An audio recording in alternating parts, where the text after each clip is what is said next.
My final NFL predictions going into the season. Couple of alterations, that's it. Feel very strongly. Kind of like the Chiefs tonight. Not in love with it. Be very careful about this opening week, J-Mac. Also, we'll do our Big Ten bets, a new thing we introduce on Thursdays at the end of the second hour. We line up, go against each other for the year. Big bets, Big Ten bets. Texas-Michigan this weekend is unbelievable. So here we are. I'm so glad I'm in sports and not politics. It's all joy and happy and finality and standings. We're lucky what we do for a living, right? Very fortunate. Hashtag blessed. All right, here we go. Let's just start here. I always do Super Bowl bubbles about once a month, once every 5 weeks. I'll do you a Super Bowl bubble. Here's my Super Bowl bubble to start the season. For the radio audience, I think there's, to be honest, 7-8 teams should be favorites. In the NFC, Detroit, Green Bay, San Francisco, I'm high on the Rams. In the AFC, the Texans, the Bills, Josh Allen, Mahomes, Kansas City, and the Ravens.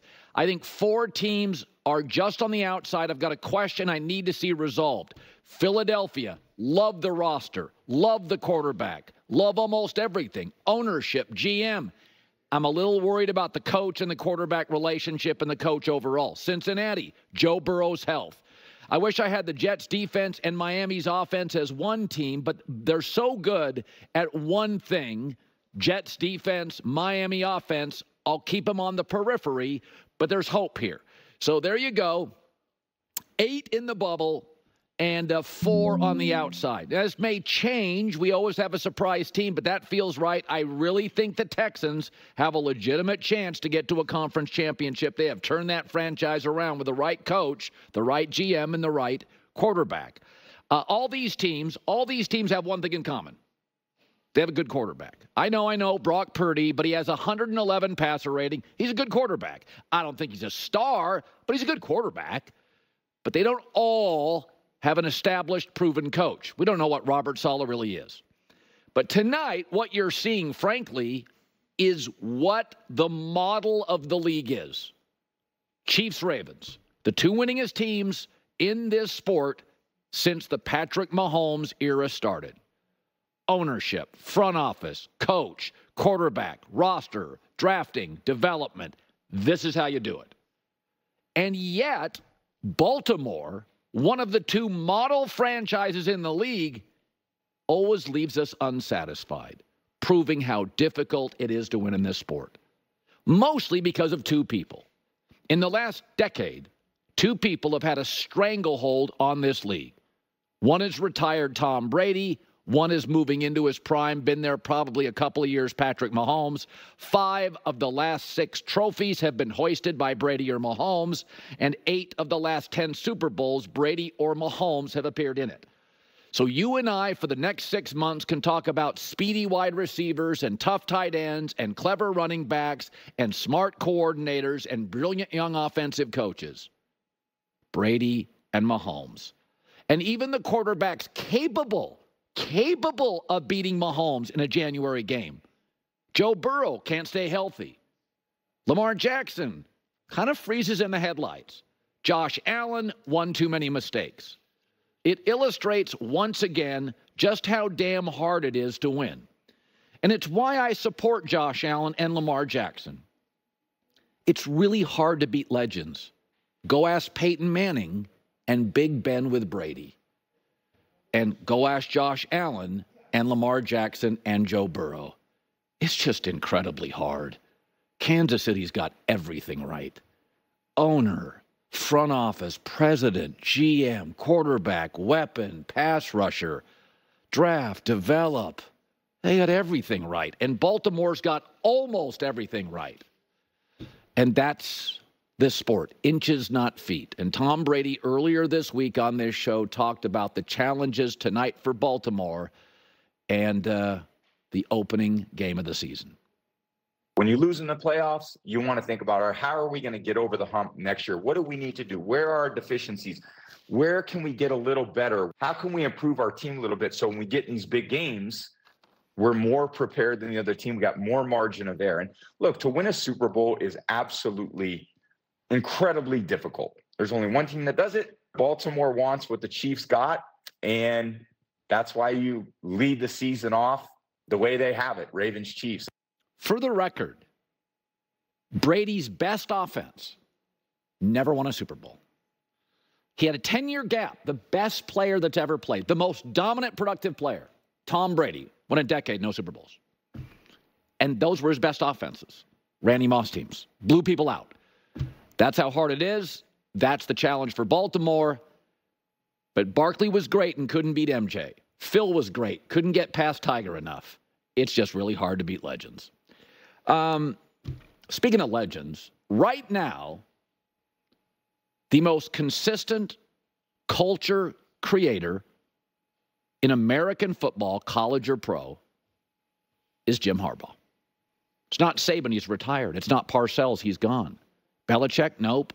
Urban Meyer in college, doing TV. It's Jim Harbaugh. Pre-Harbaugh, do you remember how bad Stanford was?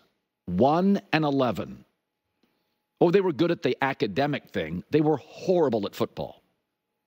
His first year at Stanford, they flew down to Los Angeles as a 40-point underdog and beat the Trojans, who were number 2 in the country in Los Angeles.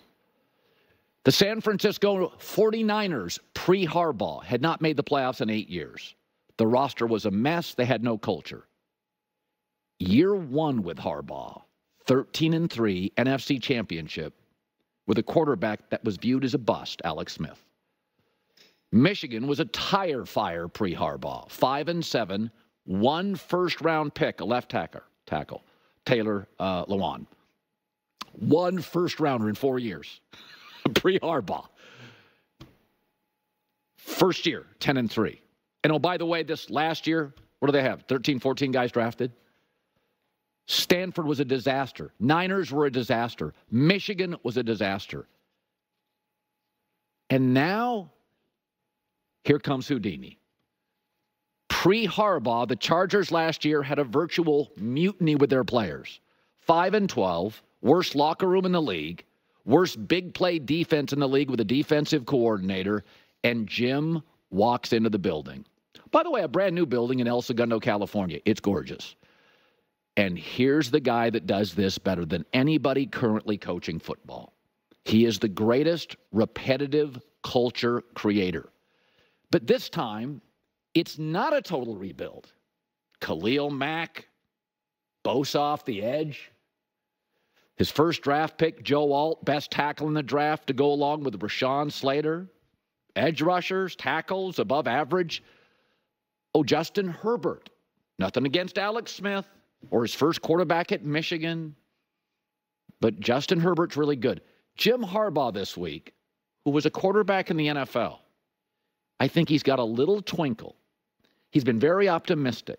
He's almost been funny this entire offseason. Why? Because this isn't the Stanford rebuild. This isn't the Niner rebuild. This isn't the Michigan rebuild. He's got Justin Herbert, and here's Harbaugh on him. He's like a human computer chip, for a brain. It's just the way he thinks, the way he can, go through information, get to the, absorb it, retain it, remember it, disseminate it. I mean, it's really impressive. He's always reminded me, Jim Harbaugh, a little of the late Steve Jobs. Jobs wasn't the best engineer, right? There were smarter people in the building. But he understood, unlike Microsoft at the time, the artistry of it. He was selling imagery, and he knew what he wasn't. Harbaugh's not the best scheme guy in the NFL. Could be Kyle Shanahan, not the best scheme guy. But the ability to change cultures, college and pro, is a real thing, and nobody in the world is better at it. And I got into this discussion a couple of months ago, and somebody said, God, Harbaugh's really lightened up. He's like funny and likable. And I'm like, because Jim sees what he's never seen before, which is a top 5 quarterback in a rebuild. He usually had to go trade for one, find one, recruit one.